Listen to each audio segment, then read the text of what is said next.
first of all, I want to say thank you so friggin' much for the overwhelmingly positive and intense response to the Gilmore Girls video that I put up 2 weeks ago. That was so shocking. When I first checked in and it was like, oh, it's got 12,000 views, I was like, the fuck? And then it was at 20,000 views and I was like, what the fuck? Like, it's almost, I think it's almost at like 23,000 right now, and I'm just like, damn, I couldn't believe it. I was so taken aback and thankful. So just thank you so much for the response, the discussion. Gilmore Girls is one of those shows that just engages people naturally because there's so many different and vibrant opinions about it that the conversation just creates itself. And I'm extremely grateful. I really enjoyed reading the comments, hearing what everyone was thinking. So that one person said that their unpopular opinion is that they hate Lorelai. Girl, there are times where I definitely hate Lorelai too, so you are not completely alone. Even though I do enjoy her overall, I do get it. Lorelai can be hella obnoxious because she definitely thinks that she's worked harder than she has, but like I said, they're all stupid and privileged and don't know what they're talking about. But I wanted to make this video to let you know about a few things I'm working on right now, but also to get your feedback and your recommendations. I know I get some of this stuff on Tumblr and on Twitter, and I'm trying to consolidate everything and move forward. Things in my life are slowly getting less chaotic. Anxiety and depression are a bitch, and that mixed with a general low self-esteem and other sorrow issues can create kind of a creativity lag, but I'm trying to force through that.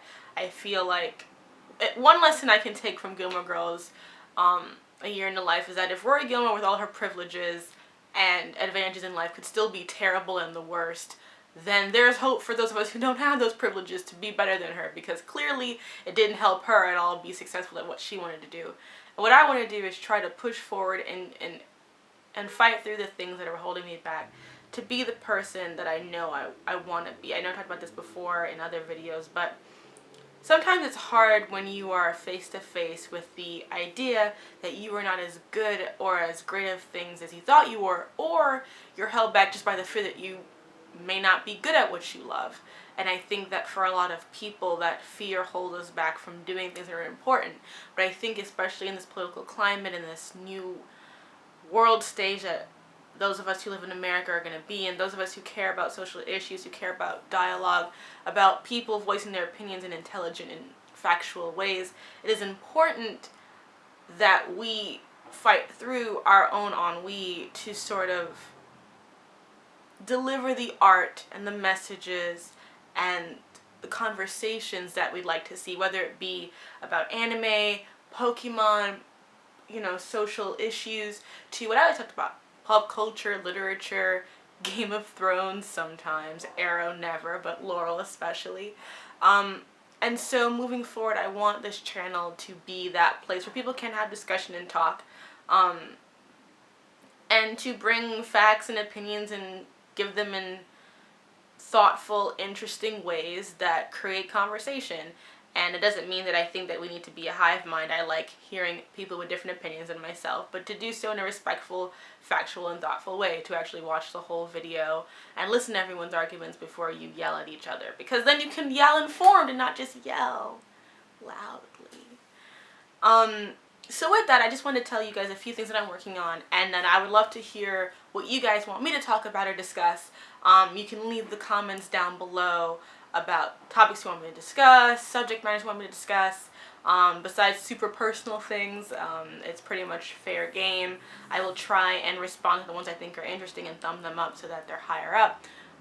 Those type of things, and then I'm going to list some of the things that I'm working on right now. If there are ones that you're more interested in than others, I'll try to comment early about the ones that I'm working on. You can thumbs up or thumbs down the ones that you're interested in, so I can know which ones you guys are really interested in. Well, I guess more thumbs up. If you thumbs them down, it'll get spammed. So thumbs up the ones that you want to hear about, and I will do my best to push those towards the head of the list. All of these that I'm going to discuss right now are thankfully things I've been working on, so they will be made regardless. It's just a matter of which ones you want to see happen first out of these 8, and then we will move forward from there. I do have a video in the works that'll be put up tomorrow, Rape and Redemption on Once Upon a Time, a video I've been working on for quite a while, because Once Upon a Time, even though it's a show that I have grown to really become apathetic about. It is one that brings up so many strange issues because it does not really know how to be the show it could be. And so the show that it is very strange, odd, and mediocre, and extremely heteronormative. So tomorrow there will be a video up about Rape and Redemption on Once Upon a Time, but the other things I have in the works are, number one is Moana and the social politics of Disney princesses. I really want to do kind of like a long-form Disney princess video series dealing with sort of the social and feminist issues that come into play with the Disney princess franchise. And this review with Moana would talk about, kind of like introduce that subject matter, talking about the movie, which I'll let you know, I enjoyed Moana quite a lot. I thought it was very good. I'm very happy it's being as successful and critically lauded as it is. I was very afraid it wouldn't be, just because, you know, with the exception of Aladdin, non-white led Disney princess movies have not done as well as the white led ones. So I was nervous that it would not be as successful as Frozen, and therefore create that kind of lag that I feel like The Princess and the Frog created. But at the same time, when you do have these women of color princesses and these women of color storylines come up, there are a lot of issues of like, what really is the role of Disney to tell these stories, how they tell them, and what's really important about it. So I really would like to discuss that in a video dealing with Moana, especially because that's such a huge conversation right now. The next one I want to talk about is the show The Crown and Imperialism. I've been watching The Crown. I have 2 episodes left. I got kind of sidetracked with Westworld and stuff like that. But I want to talk about The Crown and Imperialism because the show is very well made, very beautiful. I really love it a lot. I think it's, for all of us period history buffs, it's definitely an enjoyable show. The accuracy is wishy-washy at times, but the heart of it is very solid. But I think what's interesting about this time period is that you're dealing with Britain at the beginning of the end of its empire, of it really losing a lot of the, starting to slowly lose a lot of its influence on the world stage of being a world power in terms of empire. And the show has a very wishy-washy, almost Downton Abbey-esque way of dealing with it but not dealing with it. Because Downton Abbey would do a thing where we talk about class but not really talk about class, because it's more interested in the glam and appeal of these upper echelon people than the actual complexities of what it means to be part of something that's dying off. And I think, as someone who is first-gen American from 2 Commonwealths, St. Lucia and Jamaica, it's a topic very close, very near to me. And I've also, like, I've studied, you know, West Indian culture and literature, and it's such an important topic when you talk about imperialism to West Indian literature, West Indian writing, poetry. It's the connection between the Crown and the Commonwealth, especially in the Caribbean, is so intricate and interesting that I think it's worth talking about, especially in the context of the show, and how it brings up many of these places but never spends enough time really getting to understand the role that it plays in the common people's lives. It's all about the royals. So I want to talk about that some more. Laurel's back. Now what? You know, I made a massive rant about them, what they did to Laurel. And I'm still team fuck Arrow. That show is garbage. I'm not gonna watch it again. But they have brought her back, and I have been reading the synopses, and I will probably watch some of the clips online. But I think what's important to talk about with this is, like, they brought back the character because of the pushback. That's the only reason why. And it's a matter of, like, how deeply do we respect the female heroines and characters that we are giving a central stage to? We have Wonder Woman coming out soon, but we also have Suicide Squad that did a very poor job with Harley Quinn. Supergirl is good, but at the same time, a lot of this earlier part of the second season was all about, you know, the men in her life and her thing with Superman.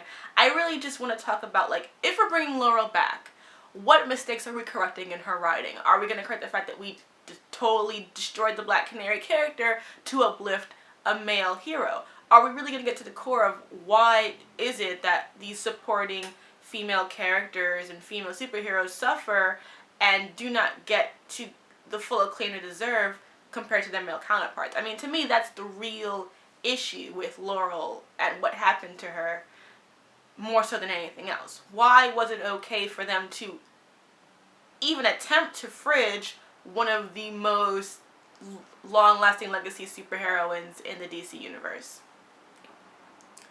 after that, I really like, I've been working on this list for a long time, but it's kind of like my top 10 to 13 favorite bisexual characters. And as a bisexual person, bisexuality is such a complex thing being portrayed in the media today, from exactly what it means to be bisexual, who you end up with. It's such a very complicated thing, because I think that people don't understand it, and they don't understand the nuances of what it means to be bisexual. And there's a difference between bisexuals who are written and are characters constructed usually by people who are non-bisexual, and bisexual people who live their true lives on the day-to-day, and how those two issues often are in conflict with each other and intersect, because there's always that issue of like, okay, you write a bisexual character, and so many of them will sometimes end up with men. And that is treated as a stereotype of like, oh, well, bisexuals always end up with men in these media, and it's because they don't really want to be with women, they just want to pretend to be with women, and then they'll marry men because that's their true nature. But at the same time, these are things that are constructed by straight people. But in real life, as a bisexual person, you date who you want to date, and to have the idea that you're no longer bisexual because you're with a man is ridiculous, because that's not removing the fact that you're attracted to women. But in TV shows, it's more poisonous because they're not real. They are constructed a certain way, and they are often used to have sort of like a pseudo-diversity. Or what they'll do as well is it'll be like they're sexually fluid and they're kind of experimenting, but they won't really commit to being bisexual. Or they'll do a thing of like, they're kind of bisexual, but then they'll only date one sex because it's easier to do that than to flip-flop back and forth. It's just complicated. And I think that there have been characters throughout my journey of realizing my own sexuality and figuring out what it means for me to be bisexual that have really influenced me. So this would be talking about some of the characters whose bisexuality, either in the way it was written, either accidentally or by happenstance in some cases, or its place in the cultural sphere, or just how that character touched me at a very intimate time in my life of helping me understand what it meant to be bisexual, and seeing that image in the media helping me to understand how I felt. And so it would be kind of like a very interesting think piece essay about like how I became a bisexual in 13 different character spots, and like the different issues that I think come up with these characters. And I think that it would be a fun little video that I've been wanting to do for a while. It keeps getting pushed back, but I really want to do it. Building upon that, I want to do a video on the heteronormativity in Once Upon a Time, because Once Upon a Time was a show that I think is so painfully mediocre with their straight couples. All of their straight couples are terrible. And for a show that has such a huge, huge queer following and a huge queer fan base, I really feel like they still find ways to force heterosexuality in a way that seems unnatural to the characters that they're doing, but also is just very boring. The couples are... Swan Queen is the most interesting couple on that show. And I'm not a Swan Queen shipper. I'm not like Team Swan Queen. But just factually, that relationship is the most fascinating relationship on the show. Probably next to Regina and Snow White. I don't know what this term for that would be. Evil Snow Queen? Would it be Snow Queen? I guess so. Snow Queen. Those are the two most interesting relationships on the show. And yet they take a sidetrack for like Outlaw Queen is boring. I'm sorry. I don't... If you ship it, you love it, that's totally your right. But to me, it's boring and does nothing for Regina as a character. She is so lessened by Robin's blandness. It's excruciating. Same thing with Captain Swan. Like, it's just... There's nothing really interesting there. I thought, Emma has better chemistry, in my opinion, had better chemistry with Neil, aka Balefire, but they decided not to go that route. Why? I don't know. But I just feel like these couples are so bland. Meanwhile, Henry has two mothers who have committed to each other, to raising their kid together, to being by each other, by saving each other all the time, and yet that's not gonna happen. And yet this show has no problem doing all these very weird, pseudo-rapey, incestuous relationships that are very disturbing and gross. Not because of the people who are in it, but because of the context of those relationships. But yet Swan Queen, they just can't do. And when they do give us one queer couple, I mean, we're never going to see Ruby and Dorothy again in any significant way. That's just the reality of the situation. That's never going to happen significantly. But it was there to be like, see, we do care about diversity. We do care about our LGBT fan base, but you don't. Because you gave us scraps when we were asking for was a seat at the table. We were asking you for Sleeping Warrior. We were asking you for Swan Queen. You gave us something that you don't even really understand the significance of, because we haven't seen them again. We're probably never going to see them again any real way. So to me, it's just a matter of like, you guys are full of shit. And you're pulling all these really boring straight couples into our faces when the most interesting couple is right there, and you just won't grab it because you're afraid. And that's bullshit. After that, I'm kind of working on a series of videos, kind of built into what I was talking about with Moana, but just what do we talk about when we talk about feminism? Because I feel like I listen to a lot of different podcasts that talk about women's issues and feminism, and while I enjoy a lot of them, for me, I often feel like something is missing. So for me, this is kind of trying to fill my own void of discussing like what it means to be sort of a black feminist, you know, working class, but higher education, you know, queer, but at the same time growing up in a world that's very heteronormative. And just trying to understand what it means when we read certain texts. Like, why do we call certain products feminist? Why do we encourage certain types of things and call those feminist, but other things we deny? And especially when it comes to Disney. I think Disney's going to be kind of like the cornerstone of why I want to do this series. Because it always seems very interesting to me that there'll be people who are so strongly against choice feminism, but will defend Disney movies to their dying breath because of how it affects their own emotional choices, because of their emotional attachment to it. Because sometimes things aren't feminist, but we make them so because we want to feel like this thing that we love and have put so much emotional attachment into it is deeper than maybe what it's intending to be. So I guess this series is just kind of me examining different aspects of feminism that I've seen or have observed in my own way, talking about both empowerment in movies, things that empower me, things that don't, and why those nuances exist for me specifically, and kind of to get other people to talk about what they find empowering and how feminism affects them in their day-to-day life. Does that make sense? Yeah, that's going to be a thing. The last two things I want to talk about is I do want to do a book review series on this fucking series called The Queen of Tearling. I am currently like working through the last book of it now, but I need to do a book review on this series because this series is just one of the most frustrating things I've ever had to read, because it's a thing of like the one special girl and all of the women are like evil bitches who are just in the way, and it's one of these weird stories that has like a lot of like faux empowerment stereotypes of like you have one girl who's amazing but plain but secretly sexy, but you know she's waiting. It's a lot of weird sexual politics that I find uncomfortable in young adult, and this series kind of encapsulates kind of all of the things I find problematic, I don't use that word,